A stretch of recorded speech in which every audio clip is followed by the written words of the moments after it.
Oke, bismillahirrahmanirrahim. Assalamualaikum warahmatullahi wabarakatuh. Selamat malam untuk para subscriber dari Teras Ngopi dan juga teman-teman Teras Ngopi. Jangan lupa like, komen, dan subscribe untuk Teras Ngopi ini. Selamat malam juga, selamat telepon, selamat nyantai di malam hari. Kita ngobrol nyantai lagi di Teras Ngopi. Yang belum subscribe silahkan di subscribe dulu. Yang belum like, komen videonya silahkan di like dulu dan di komen videonya, dan juga di share ke teman-teman yang lainnya untuk menginformasikan bahwa kita sekarang Teras Ngopi punya channel YouTube seperti itu. Sekarang malam Selasa tanggal 12 bulan 12 2022 kita ngobrol di Teras Ngopi bersama, biasalah kita ada bintang tamu dan juga ada suhu yang selalu standby, tuan rumahnya Teras Ngopi, Bapak Iwan, saya pribadi, dan juga ada Ki Ahmad Jenggot. Ki Ahmad apa Ustaz? Ahmad apa gimana? Ahmad Jenggot. Ki Ahmad Jenggot katanya ya, bintang tamu Ki Ahmad Jenggot dari seberang sana, lumayan jauh juga, bisa ditempuh dengan beberapa kilometer berjalan kaki ya. Bagian pos. Mungkin seperti itu. Kita malam ini mungkin kita akan cerita sharing lah masalah mungkin mistis, kita cerita-cerita lah, cerita-cerita mistis ataupun seperti apa, kita tanyakan langsung dengan pakarnya di sini, pakarnya Ki Ahmad mengenai mistis, ataupun dengan Pak Iwan juga, dia memahami masalah mistis dan mengetahui tentang mistis ataupun dunia lain, bisa dibilang dunia lainnya, kita bisa berseberangan ataupun bersampingan dengan dunia lain tersebut. Oke, kira-kira untuk dunia mistis ini Ahmad gimana nih? daerah kita aja dulu lah, kita ngobrolin ya, sharing lah nih, tentang apa aja lah gitu.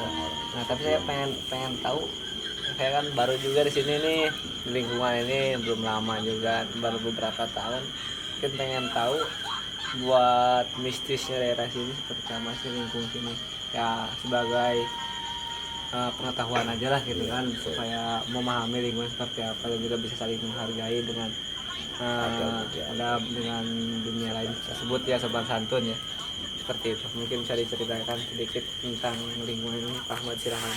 Kalau untuk lingkungan sini sih ya bisa dikatakan, mungkin salam dulu lebih bagusnya ya. Ya, boleh. Assalamualaikum warahmatullahi wabarakatuh. Waalaikumsalam warahmatullahi wabarakatuh. Mudah-mudahan terhibur dengan adanya obrolan ngalor ngidul di sini. Teras Ngopi dan Pak Iwan juga. Ini kira-kira kalau menurut pengalaman Pak Iwan tuh yang lebih tua nih, lebih tua di sini ya, beliau lebih dulu di sini paham ya. Jadi kalau untuk hal-hal mistis di daerah sini saya agak kurang begitu paham, tapi ya pernah sesekali waktu pernah mengalami. Mungkin lebih ke arah yang lebih dipahami beliau Pak Iwan. Pak Iwan ya, tapi mungkin agak geser ke sini ya, ke sini. Apa ke sini? Iya, kearingan itu. Kalau mistis mah saya nggak tahu Pak. Ke sini. Iya Pak, paling enggak. Sini ya. Ya udah Pak. gitu. Ya. Nah, nanti geser di situ. Pak Iwan, kira-kira kalau untuk jalur-jalur walaupun nggak di daerah sini lah, mungkin pernah ngalamin hal-hal mistis.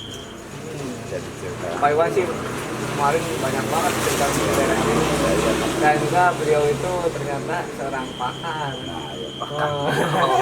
Makanya gitu. Mungkin Pakar. ada Pakar jok. Pakar jok mungkin lebih enaknya saya geser sini Pak, mohon maaf Pak.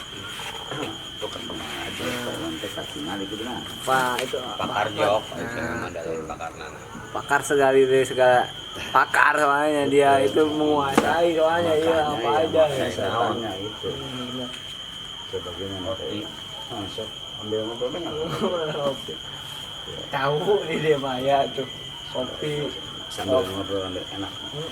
Kariam, Ya, kita kata Pak Guru Sepuh ya, baru Sepuh nggak ada malam ini, udah langsung ke Taiwan aja lah, soalnya dia lebih. Pak Iwan dulu, nanti baru saya. Mengenai itu mah gampang aja sih, nggak Iya makanya. terlalu paham. Ya walaupun nggak begitu paham, tapi seenggaknya kan pernah mengalami Iya, atau mengalami dan mungkin juga melihat. mensyariati. Nah, ya, bahasanya. jauh lebih mengerti dan juga lebih paham Masih dari seperti bagian itu. saya. Dari bagian cerita yang saya. Kalau saya dulu yang cerita otomatis Pak Iwan Mbah mah nanti dulu dah. nggak cerita. Saya dulu. Kemarin saya. Kemarin Pak Iwan udah. Jadi gini, saya itu pernah mengalami yang namanya punya pasien. Itu ceritanya menurut pengakuannya. Ini di kampung ya, bukan di sini. Menurut cerita bapaknya itu. Jadi gini, bapaknya itu namanya Pak Sudiro. Dia kepala sekolah di salah satu instansi sekolah agak ternama di kampung saya, tetangga kampung saya. Terus ibunya ini tukang apa namanya pengrajin homemade, namanya kasur yang isi kapuk. Pengrajin kasur isi kapuk. Ceritanya itu bocah itu mengamuk Pak, meronta ngamuk itu, yang namanya ngamuk itu sudah 1 minggu. Ceritanya itu sudah dipanggilin seorang kiai lah katakan, kiai ustadz segala macam. Ternyata itu tidak mempan dan dia ngamuknya makin meronta sampai di kedua tangannya ini ada beberapa luka yang agak serius karena setiap dia ngamuk, dia yang ditonjok itu kalau nggak kaca almari, kalau bukan almari kadang nonjok barang-barang pohon kayak gitu.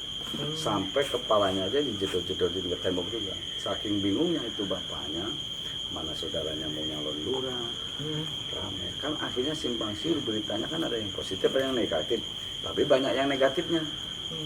Suatu ketika Pak Sudiro tersebut datang ke rumah saya. Yang intinya Pak Sudiro itu cerita lah di situ, curhat bahasanya mengenai anaknya. Tapi sambil terapi, habis terapi baru dia cerita, Pak, anak saya begini. Kira-kira ada nggak ya solusi untuk? Tapi besok kapan-kapan Bapak coba deh tengok anak saya. Alhasil saya nengok tuh anak dia. Saya nggak tahu namanya itu siapa, yang jelas bapaknya. Waktu itu inisialnya si Dodi. Nama panggilannya Dodi, tapi nama saya bukan Dodi. Kalau misalkan nama kecil. Ya. Udah gitu, si Dodi ini ternyata ketika saya baru datang udah melotot matanya. Melotot, merah, segala macam. Ditanya apa aja ngawur, ngamuk dan sebagainya. Nah, saya cek, tes dengan bisa saya, masih ngamuk, masih berontak, sampai bapaknya mau dibunuh segala macam. Akhirnya dijagalah sama kedua saudaranya itu, kanan kiri dipegang, kakinya juga didudukin, saya tes. Waktu itu kena, oh ternyata ini anak itu pura-pura kesurupan. Pura-pura kesurupan. Kan kalau yang kesurupan sama enggaknya kan kelihatan. Bisa ngebedainnya dari mana tuh? Contoh, itu metode saya. Metode saya waktu itu saya tes dengan duri jeruk itu saya tes, saya tusukin ke pundaknya, matanya melotot kayak orang khorejat kaget gitu. Sampai 3 kali begitu. Oh, saya tahu ini bocah nggak kesurupan. Nah, biar dia nggak malu, saya juga nggak malu. Ke situ ada hasil dalam arti kata orang percaya bahwa saya itu memang niatnya nolong, bukan mau pamer jadi dulu kan, karena kan bukan itu. Itu begitu, perlu dipahami di situ, di garis bawahi, bukan praktisi paranormal. Setelah saya udah tahu kuncinya bahwa dia itu pura-pura, itu udah 1 minggu. Saya rangkul kepalanya sebesar ini. Kita rangkul, tapetin kupingnya, dia bilang, Mas, kamu itu sandinya udah ketemu sama saya. Kuncinya di saya. Jadi kamu kalau nggak mau malu di depan keluarga, kamu bilang apa perlunya, bilang sama saya, biar saya nanti ngomong 6 mata sama bapak ibu kamu. Soal hasil dari bapak ibu kamu nanti saya ceritakan ke Mas. Nah, itu udah meronta-meronta, udah gereman baik itu kayak macan. Itu kalau kamu deal cukup anggukin kepala, kalau nggak deal geleng kepala. Berarti deal. Ngomong dia di begitu saya rangkul mulut tempelin ke saya, ngomong kalau mau pulang. Kan banyak yang nonton itu. Ngomong, Bang, saya sebetulnya tuh nagih janji bapak saya, katanya mau beliin FU. Saya udah dijanjiin 4 bulan lebih, nggak dibeliin, padahal dia habis dapat rezeki, saya dilupain gitu. Oh begitu, ya udah, terus sekarang yang bikin malu saya ya, lu harus sembuh, saya semprot pakai air putih. Kalau kamu saya semprot pakai air putih kamu kagak sembuh, berarti kamu saya bikin malu juga. Keren dia. Oke siap Pak, sama pamannya itu, Pak ambilin air putih. Oke, 1 gelas Pak. Ya iya 1 gelas 1 galon gitu. Ambilin tuh air putih 1 gelas, yang panas apa yang dingin Pak? Yang dingin aja biasa. Ambil 1 kulup, semprotin sama mukanya dia. Gitu. Orang dia kan udah tak setel masa lu harus sembuh lo, jangan bikin malu gua lo. Kalau lu mau bikin malu gua bikin malu juga masalahnya. Nah udah Pak, gotong Pak, digotong tuh ke kamar 2 orang. Wow gitu di kamar. Udah Pak, tutup aja, nanti 15 menit juga sembuh. Urusan saya nanti. Oke, pamannya sama uaknya itu tutup pintu sini Pak. Mohon maaf, Bapak, si Uwa sama si paman, si Amangnya itu tolong keluar dulu, saya mau ngobrol sama bapak ibunya. Pak Diro saya panggil, Ibu Diro saya panggil, saya dudukin ngobrol. Pak, mohon maaf nih, saya tidak mau mengkait-kaitkan soal anak bapak dengan apapun, baik mistis maupun negatif. Saya cuma mau bilang, bapak punya janji apa sama anak tersebut. Malah asumsinya Pak Diro ini kesurupan beneran. Saya kan udah secara logika. Kalimat saya dipahami tadi kan. Bapak itu pernah punya janji apa sama anak? Wah, ini jangan-jangan almarhum mbahnya yang datang ya Pak. Saya tanya dulu, Bapak punya karuhun nggak kan gitu? Karuhun artinya leluhur yang sudah meninggal. Punya sih. Mbah saya ini. Saya pertanyaannya jauh dulu, Pak. Bapak punya janji nggak sama anak ini? Janji apa ya? Saya nggak punya janji apa-apa, dia inget-inget dulu, tadinya nggak ngaku. Udah gitu sama ibunya, Pak kayaknya janji ini, dia cerita dulu kan. Mas mau beli motor kayaknya. Oh iya Mas, saya pernah punya janji sama tuh anak mau ngebeliin motor. Cuma saya lupa mulu, lupa Pak. Emang sengaja ngelupa, kalau lupa sama ngelupa kan beda.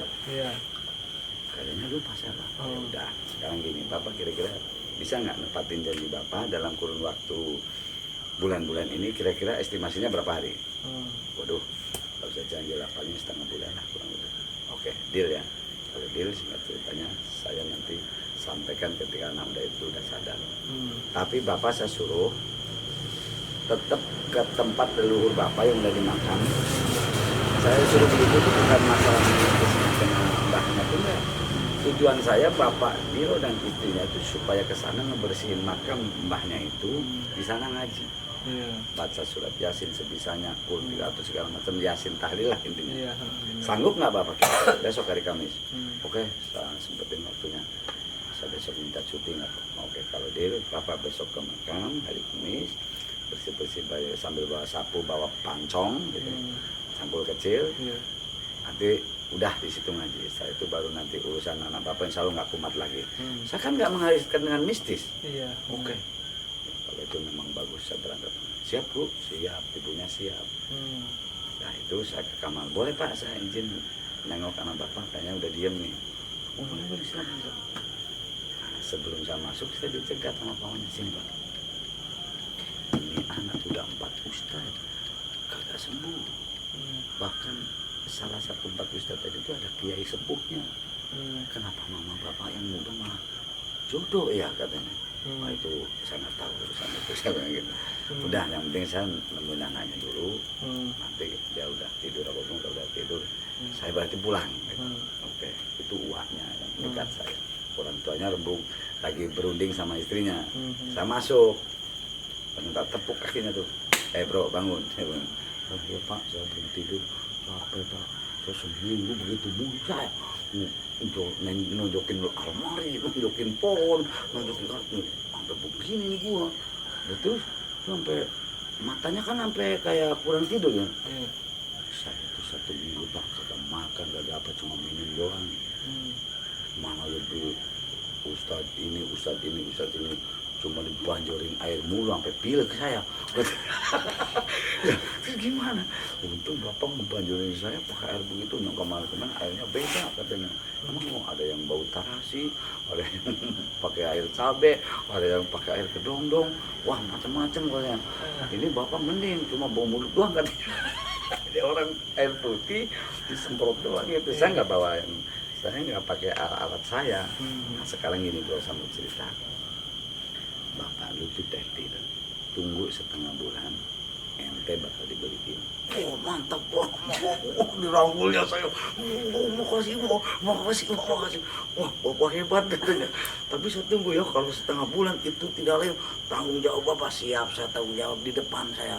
Pokoknya saya pagar pertama ya gitu kan. Oke, awas ya Pak, bener. Saya belain dah. Pokoknya mengintai Bapak Ibu kamu, kalau setengah bulan kamu kayak dibeliin, gua yang narik. Gua yang nagih. Oke Pak, oke banget. Seneng banget dia. Udah sekarang lu tidur, jangan bikin malu saya. Kalau lu nggak mau dibikin malu sama saya, oke saya tidur ya Pak. Tapi lapar saya Pak. Oh kamu kelaparan? Saya ngomong sama Pak, ini anak minta makan, tapi tolong jangan yang pedas. Dia sih nggak pesan, tapi alangkah bagusnya jangan yang pedas. Takutnya kumat lagi sebenarnya. Dia udah mistis pikirannya keluarga besarnya. Oke Pak. Kira-kira apa ya, makanan Padang kayak apa ya, terserah lah. Beli di warteg ya tahu 4.500, karena 5.000 di tempat saya kan masih murah. Kemudian ada menu, ada segala macam. Kayak gini Pak, ya udah kayak gitu aja. Habis ini saya pulang ya, saya pamit sama ibu saudara segala macam. Singkat ceritanya, sekitar 3 minggu saya ditelepon sama si Dodi itu. Pak Jenggot, di rumah enggak? Waalaikumsalam, di rumah. Kenapa Pak? Tapi lagi ada pasien. Bapak jangan kemana-mana, anak buah saya mau meluncur ke tempat terapi Bapak. Loh, kenapa emang? Udah diem. Oke, luncur 2 orang itu, bawa FU dua-duanya, 2 orang. Terus yang satu boncengan, yang satu enggak, tapi bawa motor. Ke rumah saya, Assalamualaikum, langsung parkir depan pintu, saya lagi ada pasien. Tunggu ya Mas, bentar. Oke. Udah singkat ceritanya selesai, saya ngomong, ada apa Mas? Bos Dodi Pak, suruh bapak kemana? Udah alun-alun ayo sekarang. Sekarang? Iya Pak, udah sebelum berangkat. Di sono ternyata itu nobar FU semua. Klub FU. Dibawalah kita ke yang namanya Lembah Gurame. Jadi di sana ada restoran di Purwokerto itu Sesaungan Gurame. Itu saya tuh diistimewakan di situ. Saya si Dodi anak buahnya yang 2, yang lain yang grup dan ini Sasono, ini khusus, ini spiritual saya. Jangan macam-macam lu katanya. Bodoh salah. Itu agak bangga, agak lucu juga ya. Karena kan di situ kejadiannya mereka nggak tahu. Anak buah ini yang mantap begitu, mau begini semua sama saya. Astagfirullah. Apa Pak? Bilang aja udah. Saya macam-macam gurame bakar aja. Gurame bakar, tuh kompak gurame bakar semua. Kita udah makan, pulanglah kita, dibawalah ke rumah. Sama bapaknya bilang, Pak, ini Pak Ahmad saya bawa ke rumah. Waduh, segala macam di situ. Akhirnya di rumah itu ceritanya ibunya itu ngebawain apa segala macam dengan saya pulang ya kan waktu itu. Pokoknya ini Pak, saya cuma mau tanya sama Bapak, kronologi ceritanya bisa jadi ini. Di mana? Anak lagi pada ngumpul ya mana?